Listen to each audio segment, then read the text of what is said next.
그날 그때에 내가 다윗에게서 한 공의로운 가지가 나게 하리니 그가 이 땅에 정의와 공의를 실행할 것이라. 그날에 유다가 구원을 받겠고 예루살렘이 안전히 살 것이며 이 성은 여호와는 우리의 의라는 이름을 얻으리라. 아멘.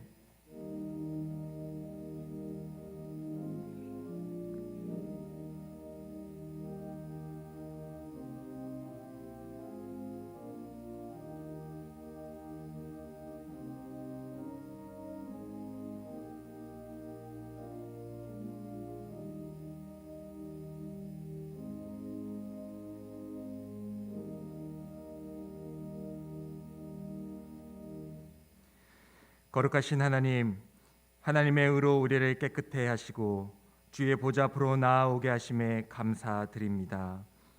주님의 보혈의 능력으로 죄 사함 받았사오니 그 은혜를 찬양하며 경배하는 시간 되게 하옵소서. 우리에게 하루하루 다가오시는 예수님의 이름으로 기원하옵나이다. 아멘.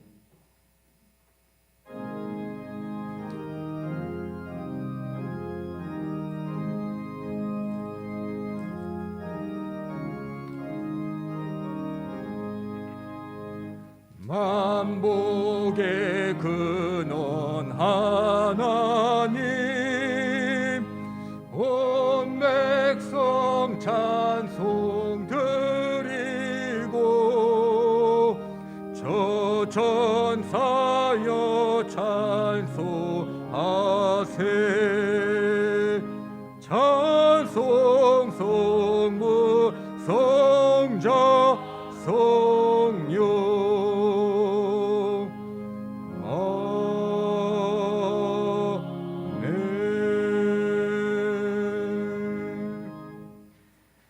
말씀 교독은 제116번 구주강림 2번의 말씀입니다.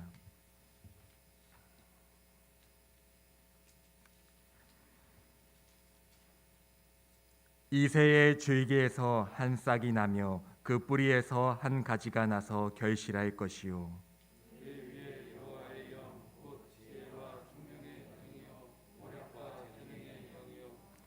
지식과 여호와를 경외하는 영이 강림하시리니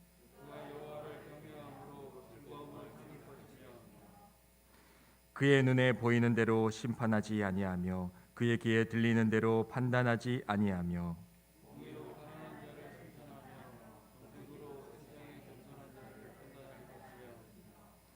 그의 입에 막대기로 세상을 치며 그의 입술의 기운으로 악인을 죽일 것이며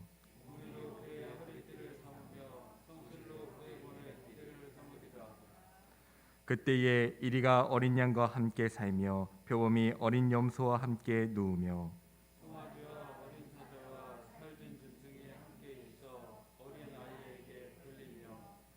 암소와 곰이 함께 먹으며 그것들의 새끼가 함께 엎드리며 사자가 소처럼 풀을 먹을 것이며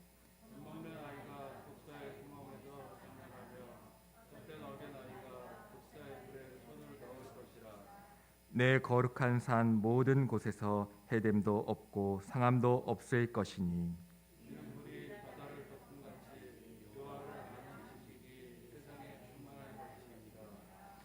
그날에 이새의 뿌리에서 한 싹이 나서 만민의 기치로 설 것이요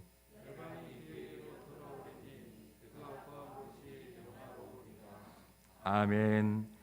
전능하사 천지를 만드신 하나님 아버지를 내가 믿사오며 그 외아들 우리 주 예수 그리스도를 믿사오니 이는 성령으로 잉태하사 동정녀 마리아에게 나시고 본디오 빌라도에게 고난을 받으사 십자가에 못 박혀 죽으시고 장사한 지 사흘 만에 죽은 자 가운데서 다시 살아나시며 하늘에 오르사 전능하신 하나님 우편에 앉아 계시다가 저리로서 산자와 죽은 자를 심판하러 오시리라.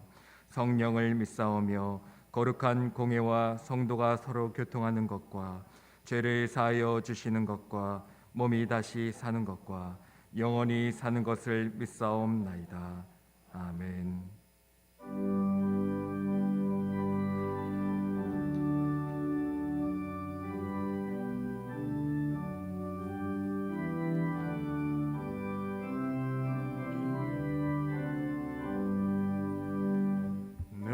주의 나라와 주 계신 성전과 피 흘려 사신 교회를 늘 사랑합니다.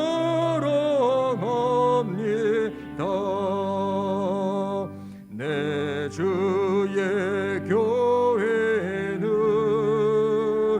천성과 같아서 눈동자같이 아기서 늘 보호하시네.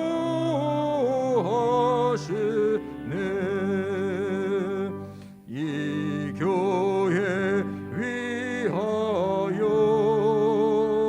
눈물과 기도로 내 생명 다하기까지 늘 봉사합니다. 성도의 교제와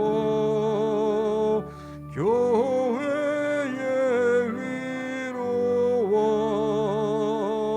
그 주와 맺은 언약을 늘 기뻐합니다.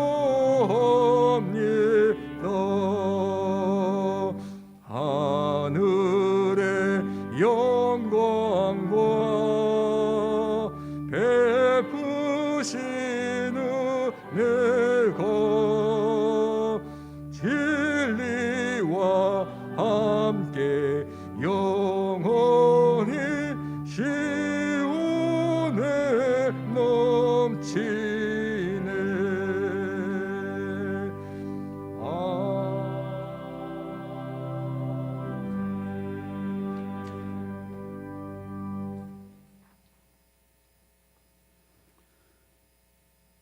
우리가 죄인 되었을 때 그 아들을 보내어 천국 복음을 듣게 하시고 십자가에 달려 죽음으로 우리의 모든 죄를 씻어 믿는 모든 자들로 다시 화목케 하신 하나님 아버지, 그 사랑에 감사와 찬양을 드립니다. 말씀이 육신이 되어 이 땅에 오신 예수 그리스도의 나심으로 시작한 언약의 실행에 감사하며 대림절 둘째 주일 예배를 주님께 드립니다. 임마누엘 되셔서 이미도 우리와 함께 하시는 주님, 이 예배를 받아주시고 우리의 중심에 계셔서 우리의 삶도 다스려 주시옵소서. 천하 만물을 다스리시는 주님, 코로나 질병도 주님의 다스림 속에 있으니 이를 통한 주님의 역사하심을 겸손한 마음으로 바라보며 나를 돌아보길 원합니다. 그러나 주님, 이를 통하여 고통받는 이들의 신음과 간절한 기도를 들어주셔서 피할 바위를 허락하여 주시옵기를 소망합니다. 보광중앙교회에 새로운 담임으로 황광용 목사를 보내주심에 감사를 드립니다.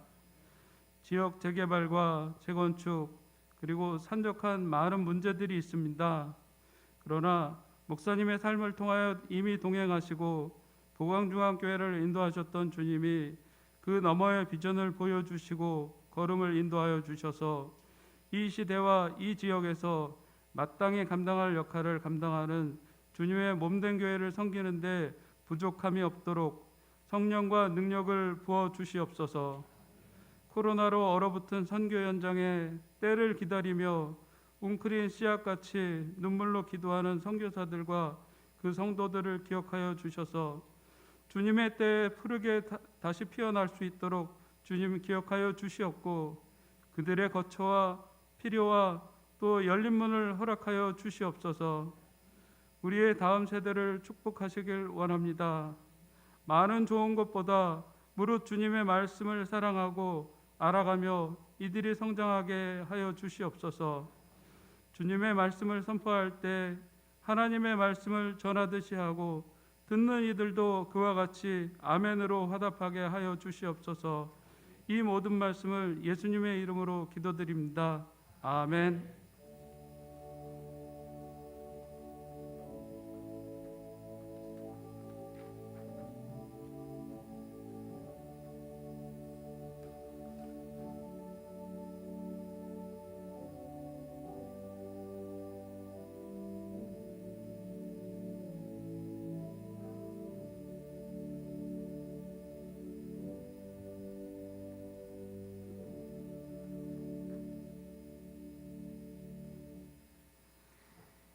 하나님의 말씀은 누가복음 9장 1절에서 9절의 말씀입니다. 신약성경 106쪽에 있습니다.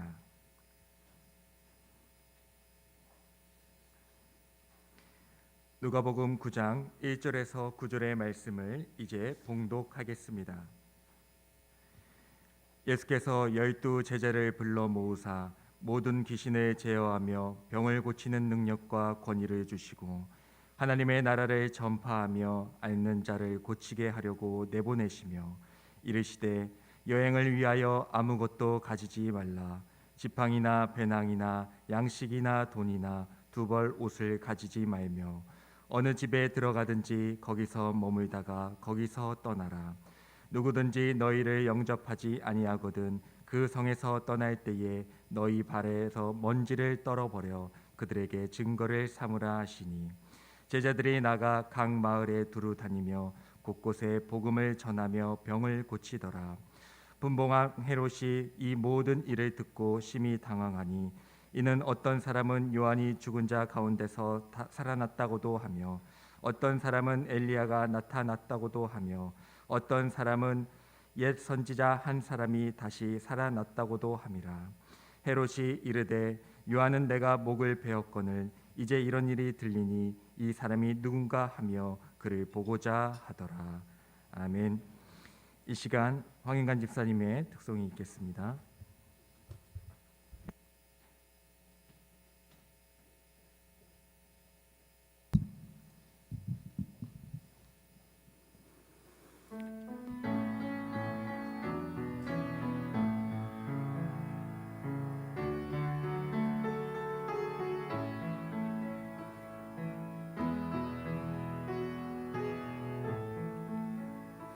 나의 힘이 되신 여호와여, 내가 주님을 사랑합니다. 주는 나의 반석이시며 나의 요새시라. 주는 나를 건지시는 나의 주 나의 하나님, 나의 피할 바이시요 나의 방패시라. 나의 하나님, 나의 하나님,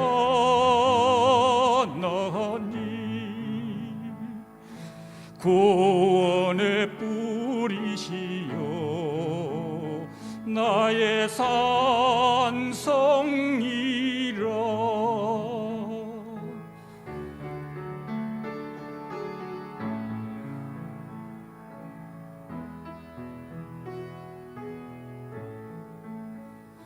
나의 생명이신 여호와여, 내가 주님을 찬양합니다. 주는 나의 사랑이시며 나의 의지시라.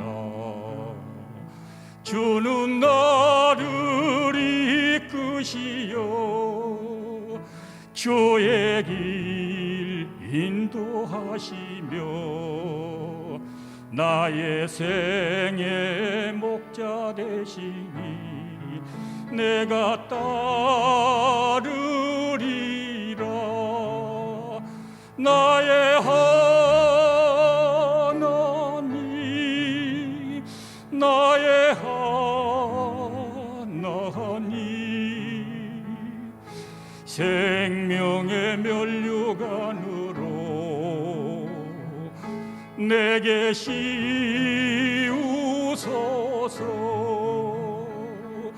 나의 하나님,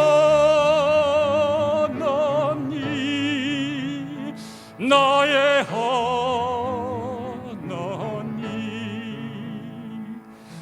그는 나의 여호와, 나의 구세주,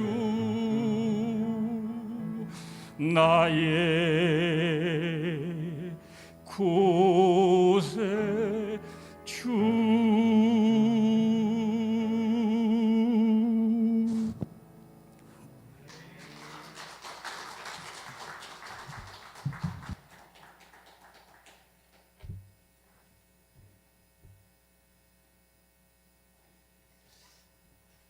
예, 잘 아시겠지만 우리 황인관 집사님께서 방금 올려드린 찬양이 그 시편 18편에 나오는 내용을 가사로 만든 곡이죠.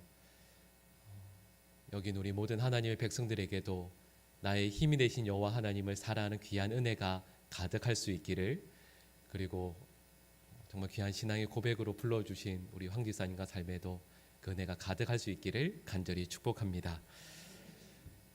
예전에 몇 번 여기 일부 예배에서 여러분들께 말씀을 전한 적이 있었는데요. 또 정식으로는 또 처음입니다. 또 인사를 어떻게 드려야 되나 또 고민이 되기도 하는데, 아시는 것처럼 저는 황광현 목사이고요. 또 앞으로 우리 보광중앙교회에서 우리 성도분들의 사랑과 또 주님께서 주신 은혜로 잘 섬길 수 있도록 계속 기도해 주시길 부탁드립니다. 제가 알고 있는 목사님 중에 한 분이 제가 예전에 섬기던 영락교회에서 오셔서 설교하실 때 이런 말씀을 한번 하신 적이 있습니다. 그분도 그 교회에서 아주 오랫동안 거의 40년에 가깝도록 담임으로 섬기셨는데, 이제 아주 젊은 나이죠. 30대 초반의 나이에 그 교회에 부임하게 되었을 때 한 몇 주 지났을까요? 이제 평일에 교회 앞마당을 나가 보니까 한 집사님께서 그 교회 앞에 조그마한 나무를 심으시는 겁니다. 그래서 목사님께서 물어보셨죠. 집사님, 나무를 왜 심으시냐고. 그래서 그 집사님께서 아주 좀 퉁명스럽게 이렇게 말씀하셨습니다. 목사님, 이 나무 자라면 목사님 관으로 하려고요. 근데 그 말씀을 듣고 목사님께서 얼마나 당황하셨겠어요? 갑자기 관을 만들어 주신다고 하니까. 근데 알고 보니까 그 의미가 무엇인지 아실 겁니다. 목사님께서 은퇴하실 때까지 이 교회에서 오랫동안 잘 목회하시고 섬기시기를 원하는 마음으로, 물론 중간에 그 집사님께서 목사님보다 먼저 돌아가셨답니다. 그래서 그 목사님께서 그 이야기를 하시면서 말씀 전하시다가 잠깐 우셨거든요. 제가 봉황중앙교회 섬기면서 또 이런 기대도 품어봅니다. 한 몇 주 지나고 나면 저희 교회 앞마당에 우리 집사님들 몇 분께서 나무를 여러 그루 심어주시면 좋겠다라는 생각도 해봅니다. 물론 농담이지만 하나님께서 또 은혜 주시고 또 힘 주셔서 우리 주님의 몸된 봉황중앙교회를 겸손히 기쁨으로 잘 섬길 수 있는, 제가 부족하지만 또 그런 종이 될 수 있도록 기도 부탁드립니다. 여러분, 저희가 신앙생활 하는 가운데에서 가장 중요한 장소 또 공동체가 있습니다. 여러 가지가 있겠죠. 교회도 될 수 있을 것이고 가정도 될 수 있을 것이고, 또 혹은 저희가 시간의 많은 부분을 보내고 있는 직장도 또 학교도 신앙생활을 할 수 있는 가장 중요한 장소가 될 것입니다. 근데 그 가운데에서도 신앙생활을 할 때 가장 중요한 곳 중에 하나는 바로 교회입니다. 여러분, 우리는 교회에서 신앙생활을 하면서 믿음 생활을 이어갈 수 있는, 지속할 수 있는 힘도 없고 바른 목표, 더 바른 의미를 깨닫게 됩니다. 여러분, 그래서 많은 분들이 이 신앙생활을 하는 이 교회를 어떻게 하면 바르게 아름답게 만들어 나갈까라는 생각을 많이 하게 되죠. 그리고 그 모습을 아마 잘 아실 겁니다. 성경에서는 어느 모습에서 찾고 있습니까? 초대교회에서 찾고 있죠. 그래서 아마 많이 또 들어보셨을 겁니다. 초대교회로 돌아가자, 이런 슬로건도 교회에서 많이 내겁니다. 여러분, 그런데 초대교회 모습, 그 초대교회를 다시 닮아가고 회복하자라는 것은 참으로 귀한데, 여러분이 초대교회라는 것은 아시는 것처럼 예수님께서 부활하시고 그래서 예루살렘에서 시작된 바로 그 교회를 초대교회라고 이야기합니다. 여러분, 저희가 읽었던 말씀에 실은 저희가 누가복음 9장 말씀을 읽었는데요. 이 누가복음 9장의 말씀은 제가 방금 말씀드렸던 그 초대교회보다 이전에 생겼던, 오히려 초대교회보다 훨씬 더 교회의 본질적인 모습을 잘 보여주고 있는 교회의 모습을 보여주고 있습니다. 담임이 예수님이시고, 또 그래서 여러분 식당에서도 이런 말 많이 하겠지만, 제가 처음 말씀드렸던 교회가 초대교회라면 누가복음 9장에 나오는 이 교회는 진짜 원조 초대교회 이렇게 말씀을 드릴 수가 있습니다. 여러분 여기에서 이 원조 교회라는 것은 진짜 예수님께서 담임이셨던 이 초대교회라는 곳은 예수님께서 갈릴리 전도 중에 일어났던 12제자를 파송하시면서 믿지 않는 자들에게 하나님의 나라를 증거했던, 그래서 우리 주님의 교회가 이 땅 가운데 이루어지고 세워졌던 교회의 원형을 잘 보여주고 있습니다. 예수님께서 예수님을 따르던 그 많은 제자들 가운데에서 12제자를 특별히 택하시고 그 12제자에게 능력과 권세를 허락하시고 나서 세상으로 보내주십니다. 그러니 그 제자들이 세상 곳곳에 나아가서 하나님의 나라를 전파하고 하나님의 나라가 가까웠다는 증거를 병을 고치며 귀신을 쫓아내며 사역을 하게 됩니다. 여기에서 우리가 다시 한번 이런 질문을 하게 됩니다. 여러분, 교회가 과연 무엇이겠습니까? 교회란 과연 어떤 곳이겠습니까? 여러분, 교회에서 아마 많이 들어보셨을 겁니다. 교회를 보통 헬라어로 에클레시아라고 이야기합니다. 에클레시아라는 말이 두 단어가 합성된 말인데요. 에크라는 말은 밖으로라는 뜻이고, 워낙 뒤에 클레시아라고 했을 때 이것은 원래 동사가 칼레오라는 뜻입니다. 부르다라는 뜻입니다. 다시 말씀드리면 에클레시아라는 말은 원래 우리가 살고 있던 삶의 자리에서 우리 주님께서 우리를 밖으로 불러내신다, 이런 의미입니다. 여러분, 먼저는 어디에서 불러내실까요? 여러분, 아마 오늘 대부분 다 집에서 오셨을 텐데, 여러분, 집이라는 곳이 어떤 곳이겠습니까? 우리 삶의 자리는 우리의 고민, 고통, 걱정, 어려움, 세상을 향한 근심이 많은 곳 아니겠습니까? 네, 그런 곳에서 우리 주님께서 불러내시는 것이죠. 여러분, 그렇게 부르심을 받은 저희들이 모여 있는 곳이 바로 교회이다라는 것을 우리는 알고 있습니다. 여러분, 그래서 저희가 읽었던 본문 1절 말씀에서도요, 예수님께서 12제자를 불러 모으사, 이런 말씀이 나오고 있습니다. 세상에 많은 사람들이 있지만 12사람들을 특별히 예수님께서 삶의 자리에서 불러내시는 것, 바로 이것이 교회입니다. 이전에 살고 있던 자리에서 주님의 음성을 듣고 나와서 함께 모여 있는 바로 그곳이 어디이든 교회이다라는 것입니다. 이전에 살던 삶의 자리, 나의 건강이나 명예나 부나 자녀나 세상의 모든 것들을 걱정하고 염려하는 바로 그 자리에서 불러내시고 나서 예수님께서 제자들에게 모든 병을 고치고 또 귀신을 제어할 수 있는 권세와 능력을 허락해 주십니다.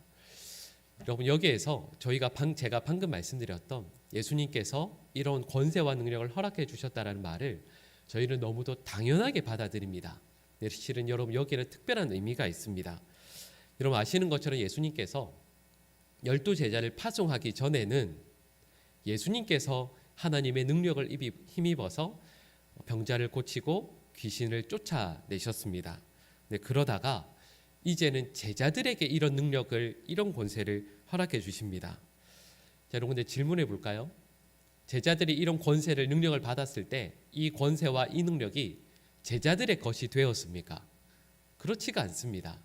왜냐하면 저희가 읽었던 이 본문 말씀 바로 그 다음에 나오는 사건이 뭐냐면 오병이어의 사건이거든요. 근데 오병이어의 사건에서 제자들이 한 일은 실제로 없습니다. 기적을 행하신 분은 오직 예수님이시죠. 그러니까 이 예수님의 능력, 예수님의 권세를 받았다고 하지만 제자들이 실제로 행할 수 있는 것은 없었습니다. 그럼에도 불구하고 오늘 본문에서도 예수님께서 뭐라고 말씀하시냐면 제자들에게 권세와 능력을 주셨다, 이렇게 말씀하고 있습니다. 여러분, 그렇다면 이것이 어떤 의미겠습니까? 제가 방금 잠깐 설명을 드렸는데 간단히 말씀드리면 이렇습니다. 예수님께서 제자들을 파송하기 이전에는 하나님께서 예수님에게 이런 권세와 능력을 허락해 주십니다. 그리고 나서 예수님께서 제자들에게 이 권세와 능력을 허락해 주십니다. 여러분, 이것은 쉽게 말씀드리면 하나님과 예수님께서 한 짝이 되셨고 예수님과 제자들이 이제는 한 짝이 되었다, 이런 의미입니다. 여러분, 아시는 것처럼 그 조선시대나 이럴 때 부패한 관리들을 조사하고 문책하는 일을 맡았던 관리를 아실 겁니다. 암행어사라고 그러죠. 그런데 암행어사가 마패를 들고 어디든 가서 어느 관아에 가서 암행어사 출두요라고 했을 때 실제로 거기에 서 있는 사람은 암행어사 한 사람이지만 거기 있는 모든 사람들은 그의 음성을 왕의 명령, 어명이라고 그러는데요. 어명으로 받아들입니다.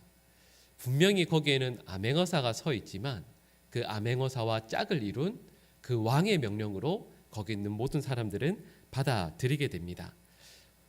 암행어사가 나타나지만 임금이 나타나는 것처럼 그들 모두가 받아들이게 되는 거죠. 여러분 12제자들을 불러서 그들에게 권세와 능력을 허락해 주셨다. 이 말씀의 의미는 제자들이 어디를 가든지 예수님과 한 팀, 한 짝이 되었다라는 의미입니다. 그래서 12명이 흩어진 것 같지만 실제로는 12명이 흩어진 게 아닙니다. 12명이 흩어진 게 아니라 12팀이 흩어진 것이죠.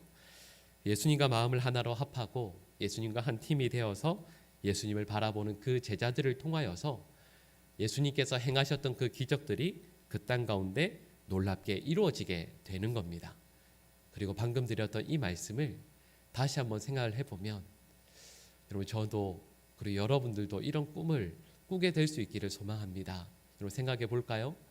여러분 가정으로 갔는데 아버지는 아버지대로 예수님과 한 팀을 이루어서 가정에 나타납니다. 어머니도 어머니대로 집에 계속 있는 것이 아니라 예수님과 한 팀을 이루어서 어머니로 있는 것이고 학업의 자리로 혹은 일하는 자리로 나아갔다가 집으로 돌아온 우리의 자녀들이 그냥 그 자녀 혼자 돌아오는 게 아니라 예수님과 한 짝을 이루어서 한 팀을 이루어서 집으로 돌아오는 겁니다. 저희 가족들은 5명이거든요.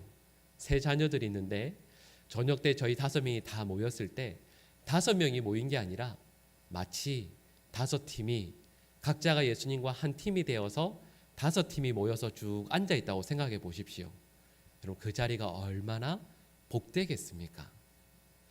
우리의 가정뿐만 아니라 실은 우리의 교회도 그럴 수 있으면 얼마나 좋겠습니까?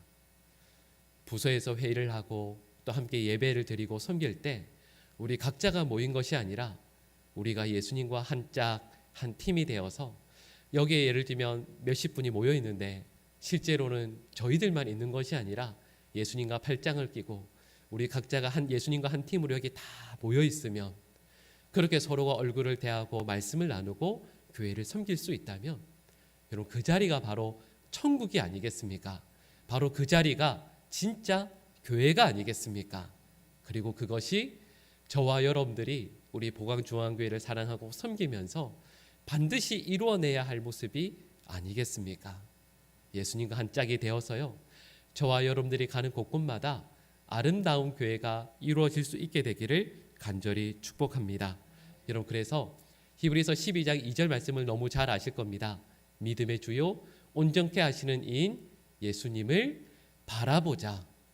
그 예수님을 바라보며 예수님과 한 팀이 되어서 여러분 이렇게 많은 사람들이 모여 있지만 또 교회를 섬기다 보면 마음이 상하고 어려울 때도 있지만 그런데 나를 힘들게 하는 그분의 얼굴을 바라보는 것이 아니라 우리 믿음의 주 우리를 온전케 하시는 예수 그리스도를 바라보면서 모여있는 바로 그 자리 가운데 정말 하나님께서 기뻐하시는 놀라운 일들이 일어나지 않겠습니까?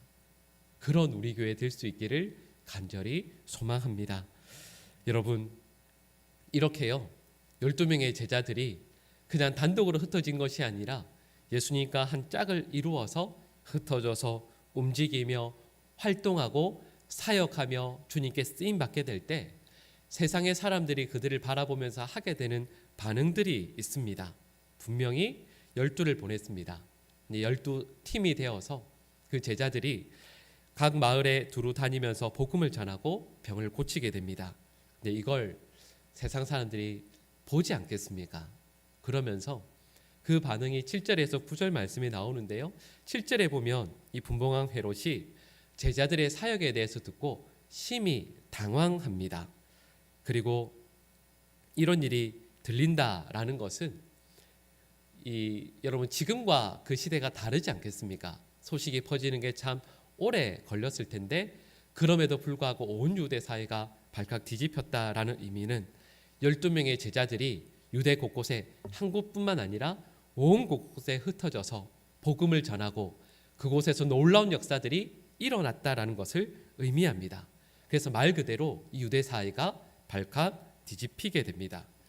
그런데 12제자들이 흩어져서 하는 일들을 이 분봉왕 헤롯이 보면서 하는 말이 있습니다. 그게 뭐냐면 마지막에 보면 이렇게 나오죠. 9절 말씀해 보시면 이 사람이 누구인가 하며 이를 보고자 하더라 이렇게 말씀합니다. 여러분 이 흐름이 이상하지 않습니까? 분명히 이 일들을 행했던 사람들은 누구죠? 12제자들입니다. 근데 분봉왕 헤롯이 그리고 그와 함께 했었던 이 이스라엘의 지도자들이 보고 싶어 했던 사람은 누구이죠? 예수님입니다. 분명히 이 온 유대 땅에 흩어져서 놀라운 일들을 행했던 사람은 제자들인데 이 12명의 사람들이었는데 그걸 바라보면서 도대체 이 일을 하는 사람은 누구인가 라고 했을 때 그건 예수님이 도대체 어떤 분위기에 이 일을 행했는가라는 궁금증을 가졌다라는 뜻입니다. 흩어져서 복음을 전하고 놀라운 일을 행한 사람은 12명의 제자이지만 헤롯과 또 위정자들이 보고 싶어 했던 사람은 예수님 한 분이라는 뜻입니다. 여러분 교회는 이런 곳입니다. 교회는 예수님과 처음에 말씀드렸던 것처럼 여러분 각자들이 예수님과 한 팀, 한 짝, 한 조가 될 수 있도록 만들어주는 곳이 교회입니다. 그리고는요 가정과 사회로 내보내는 거죠. 그런데 그렇게 내보내심을 받아서 삶 가운데에서 열심히 헌신하고 살아가는데 세상의 모든 사람들의 반응이 이러합니다. 도대체 이 사람과 짝을 이룬 예수님은 어떤 분인가? 이 사람의 삶을 통해서 놀라운 일들이 일어나는 것이 아니라 이 사람과 함께하는 예수님을 통해서 과연 어찌하여 이 일들이 나타날 수밖에 없는가라는 것을 보게 되는 것. 분명히 저와 여러분들이 세상에서 살아가지만 저희들의 삶을 통하여 나타나고 역사하고 사람들의 눈과 마음에 보여지는 분은 바로 예수님이 될 수 있도록 하는 것. 여러분 그것이 우리 성도들의 삶이고 바로 교회의 사명이다라는 것입니다. 여러분 그래서 12사람이 예수님과 한 팀, 한 조가 되어서 유대 각 땅에 흩어져서 활동을 할 때 사람들은요 예수님이 12곳에 나타나서 활약하시는 것을 보게 되는 겁니다. 그리고 마치 그것이 너무도 일사불란하게 그냥 너무 차이가 나게가 아니라 예수님 그 한 분이 세상의 온 곳곳에 나타나서 움직이는 모습으로 보이게 되었다라는 그런 뜻인 겁니다. 여러분 아마 잘 아실 겁니다. 여러분 그 홍길동전이라는 책이 있죠. 여러분 저만 아는 건 아니죠. 네, 다 아시죠? 여러분 근데 거기에 보면 이런 내용이 나옵니다. 그 탄간오리들의 그 창고가 계속 털리게 되니까 왕의 명령으로 이 나라의 가장 중요한 사업이 홍길동을 잡는 것 되지 않습니까? 전국 팔도에 명령을 내려서 홍길동을 잡으려고 합니다. 근데 홍길동이 그때 했던 일이 뭐였냐면 그 풀로요 허수아비를 만듭니다. 그리고 허수아비에게 마치 우리 하나님께서 생기를 불어넣어서 사람이 되게 하셨던 것처럼 이 홍길동이 거기에 혼백을 불어 넣습니다.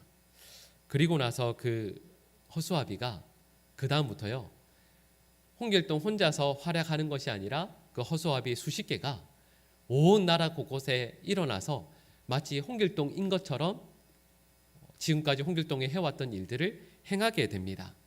마찬가지로 예수님의 12명의 제자들은 예수님과 한 팀을 이루고 곳곳에 흩어져서 움직이기에 마치 12명의 그리스도께서 12곳의 장소에서 아니 세상의 곳곳에서 동시에 나타나는 것처럼 되게 됩니다. 여러분 그리고 오늘 이 말씀을 전하면서 저는 우리 보광중앙교회에 그리고 우리 성도들에게 이런 소망을 품게 됩니다. 우리 교회 성도들이 만약 500명이라면 혹은 1000명이라면 여러분들이 살아가는 그 500곳의 가정에서 그 500곳의 삶의 자리에서 예수 그리스도께서 나타날 수 있기를 간절히 소망합니다.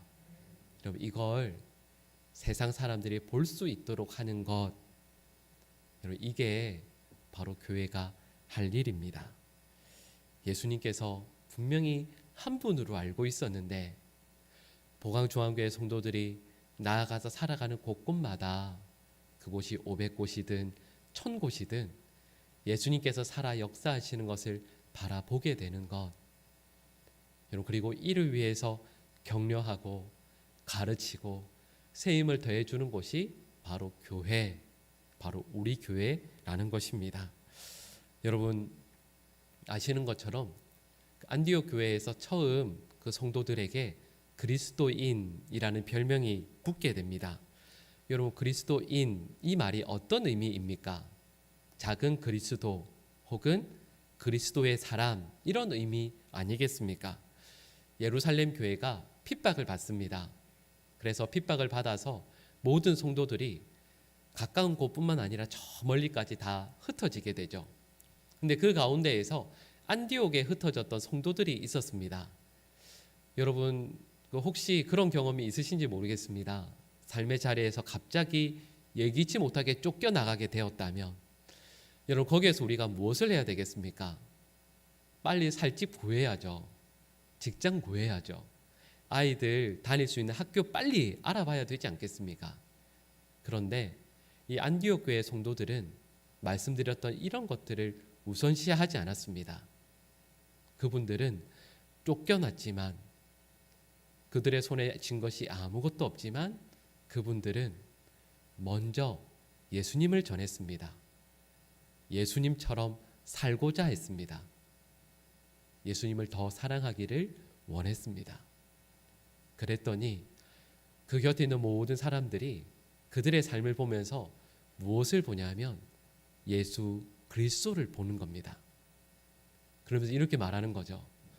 분명히 예수님은 한 분이라고 들었는데 저 안디옥 교회 성도들이 살아가는 곳곳마다 예수님이 살아 역사하시는 것 같으니 저들은 분명히 작은 예수일 수밖에 없다. 예수님과 한 팀을 이룬 한 조를 이룬 그런 사람일 수밖에 없다라는 고백을 드리게 됩니다. 여러분 그래서 그리스도인이라는 말은 안디옥 교회 성도들이 불러달라고 해서 불러준 말이 아니라 세상에 믿지 않는 사람들이 그들의 삶을 바라보면서 그들의 입에서 고백해서 탄성으로 내어놓을 수밖에 없는 말이었습니다. 여러분 말씀드렸던 것처럼 여긴 우리 모든 하나님의 백성들이 우리 예수님과 한 팀, 한 조가 되어서 나 자신은 날마다 죽어가고 우리 주님은 날마다 우리의 삶 가운데에서 놀랍도록 살아나시고 일어나시고 우리의 삶을 이끌어 가시는 놀라운 역사가 있게 되기를 간절히 소망합니다. 여러분 예수님과 한 팀이 되어서 가정에서 아버지는 아버지 노릇하고 예수님과 한 팀이 되어서 어머니는 어머니 노릇하고 자녀는 자녀 노릇하고 저는 이제 보광중앙교회에서 담임 목사로 섬기게 되었는데 저는 제 의지, 제 뜻대로 교회를 이끄는 것이 아니라 예수님과 한 팀, 한 조가 되어서 담임 목사 노릇하고 우리 교회 모든 직분자들, 우리 모든 성도들 또한 예수님과 한 팀이 되어서 교회를 섬기고 여러분 저는 그런 꿈을, 그런 소망을 품습니다. 그리고 그 역사가 제가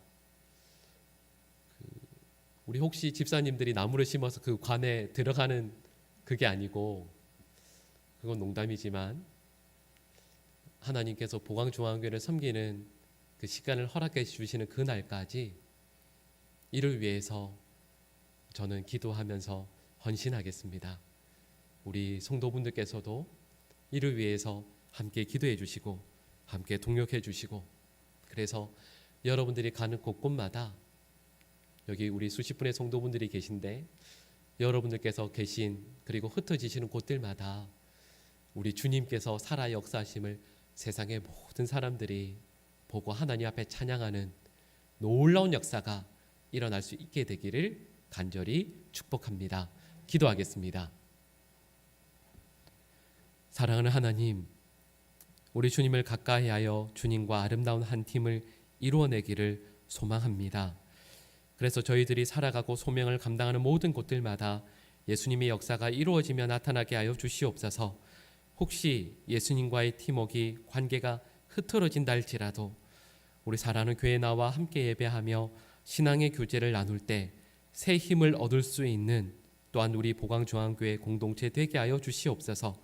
지금까지 우리 사랑하시는 보광중앙교회를 위해 우리 주님과 한 팀을 이루어 열심히 달려오신 김병모 목사님의 뒤를 이어서 나아가는 이 부족한 종에게도 동일한 은혜를 베풀어 주시고 함께 사역하시는 모든 직분자들, 우리 모든 성도들 또한 같은 은혜 베풀어 주셔서 어떤 삶의 자리에서도 참된 그리스도인 되게 하여 주시옵소서. 예수님의 이름으로 기도드립니다. 아멘.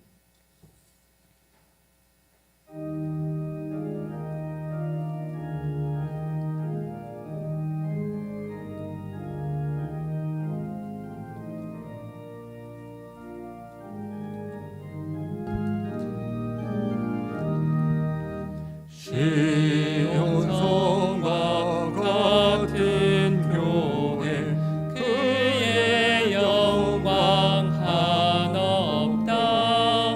허락하신 말씀대로 주가 친히 세웠다. 반석 위에 세운 교회 흔들 자가 누구랴.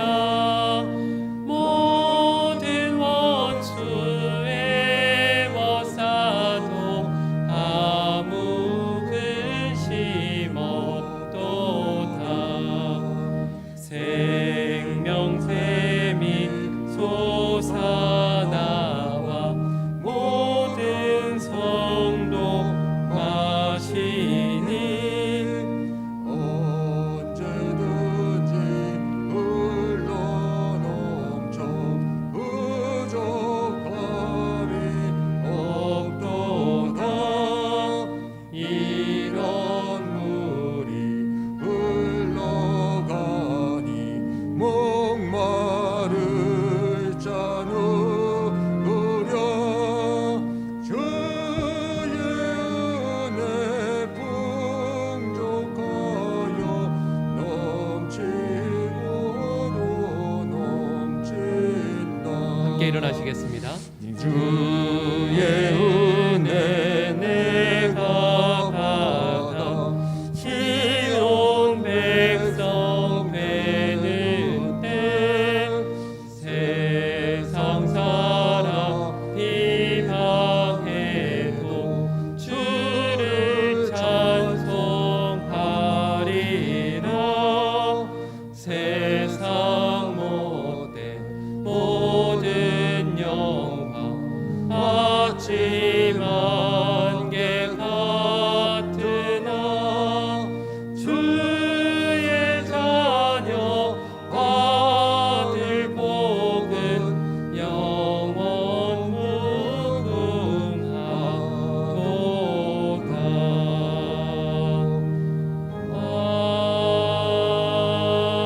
아멘.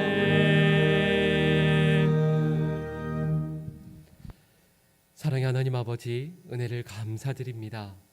지난 한 주간도 주님께서 동행해 주셨기에 저희의 삶을 살아갈 수 있었고, 또 주님 앞에 나와 예배 드리는 것도 저희를 불러주시는, 그리고 죄인됨에도 불구하고 여전히 저희를 사랑해 주시는 하나님의 은혜 덕분임을 다시 한번 고백하게 됩니다. 하나님, 하나님의 모든 백성들에게 은혜와 복을 더하여 주셔서 하나님을 더 사랑하며 특별히 우리의 삶 가운데 우리 주님과 한 팀을 이루어 하나님의 뜻과 영광을 이 세상 가운데 아름답게 이루어낼 수 있는 모든 하나님의 백성들 되게 하여 주시옵소서. 하나님 또한 이 시간 주님 앞에 나아오며 귀한 예물을 올려드립니다. 온라인으로 예배드리며 하나님 앞에 귀한 예물을 또한 드립니다. 하나님, 예물 드린 손길들을 주님 기억하여 주시기를 간절히 소망합니다. 너무도 어렵고 힘든 세상이지만 저에게는 모든 것들이 나의 것이 아니라 주님의 것임을 다시 한번 믿음으로 고백하며, 또 믿음으로 고백하고자 애쓰며 귀한 예물을 드리오니 하나님의 나라와 영광을 위해 귀하게 쓰임받게 하여 주시옵소서. 그 삶과 가정, 산업 위에 하늘의 큰 은혜를 더하여 주시고, 간절히 기도드리기는 하나님 앞에 귀한 예물을 드리고자 하나 삶이 너무 빈곤하고 어려워 드리지 못하는, 그래서 눈물 짓는 성도들에게도 하나님 은혜를 더하여 주시고, 건강의 어려움도 자녀로 인하여, 사랑하는 부모님으로 인하여, 혹은 삶의 여러 가지 문제들로 인하여 눈물 지으며 아파하는 우리 사랑하는 모든 하나님의 백성들 주님께서 기억하여 주시고 찾아가 주시며 하늘의 은혜를 더하여 주셔서 회복케 하여 주시옵소서. 하나님께서 함께 하실 것을 믿고 감사하며 이 모든 말씀을 예수님의 이름으로 봉헌 기도 드립니다. 아멘.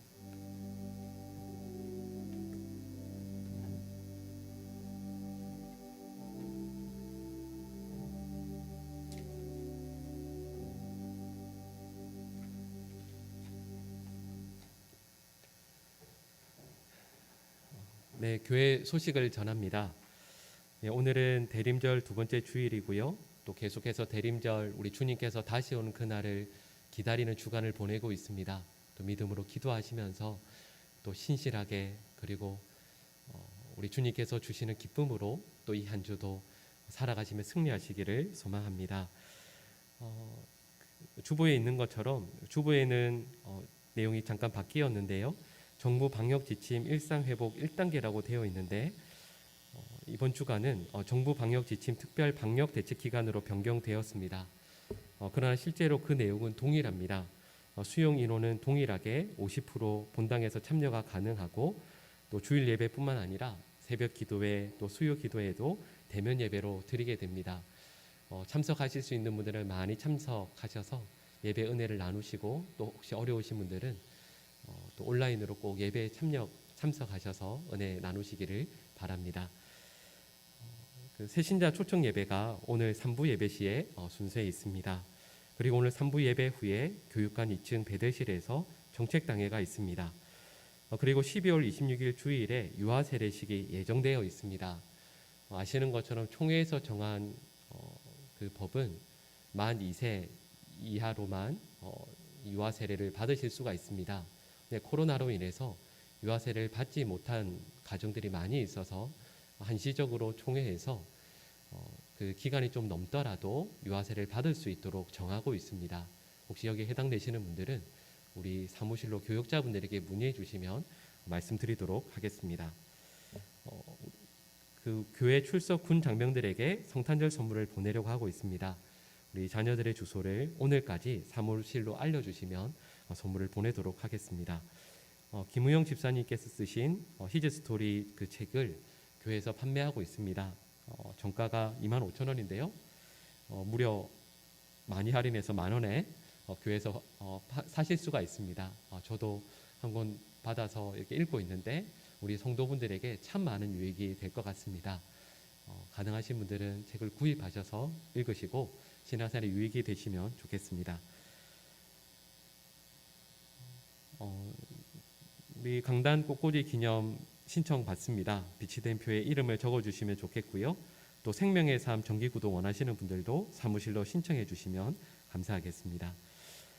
그리고 그 김광일 장로님께서 휴무 신청을 하시게 되어서 당회에서 허락을 받았습니다. 그리고 임명인데요. 미디어부 팀장으로 최수인 총련을 임명하게 되었습니다. 그리고 박한열 최원자 권사님과 박한열 장로님께서 김영미 권사님 추도 기념으로 꽃꽂이 해주셨습니다. 감사합니다. 그리고 교우동정 보시면 124순에 현영자 집사님 남편 별세하셔서 장례를 마치셨고, 또 225순에 전현숙 권사님 성경 3독을 하셨습니다. 우리 성도분들께서 성경 열심히 읽어주시면 좋겠습니다. 또 우리가 성경 통독반에서 1독 하신 분들 명단이 있습니다. 계속해서 많이 성경을 읽고 또 신앙생활 하시는 데 도움이 되시면 좋겠습니다. 네, 우리 다 같이 일어나셔서 우리 찬양하겠습니다.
기도하겠습니다.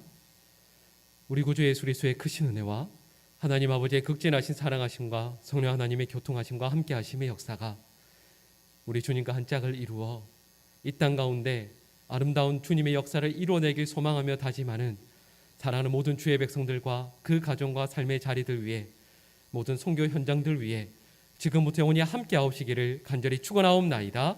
아멘.